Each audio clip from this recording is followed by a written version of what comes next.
Bismillahirrahmanirrahim.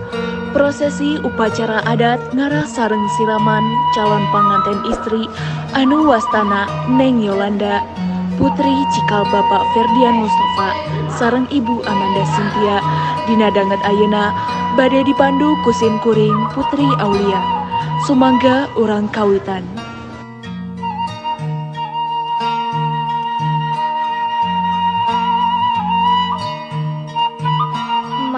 Apa Neng hatur nuhun kana sagala pengorbanan sareng sagala rupi anu tos dipidamel kanggo abdi, tos ngarawat abdi dugi ka ayeuna. Hatur nuhun tos masihan abdi hirup nu sae sareng pendidikan nu pangsaena. Hapunten upami salami ieu abdi teu tiasa janten merangkali nu berbakti sareng taat.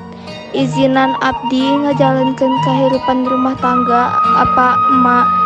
Dahakeun abdi sangkan lalayaran rumah tangga sareng janten kulawarga nu sakinah mawadah warohmah.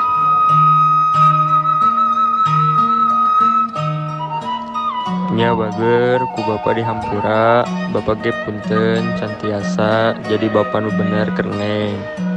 Mugia Neng cing dilancarkeun rezekina, cing digampangkeun sagalana, cing sakinah mawadah sareng warohmah. Duh anak ibu nu geulis pupeuneun ati bade rendengan catuk rami pangantenan. Muga rahayu mulus bangles salawasna jembar panalar sing salamet lahir batin.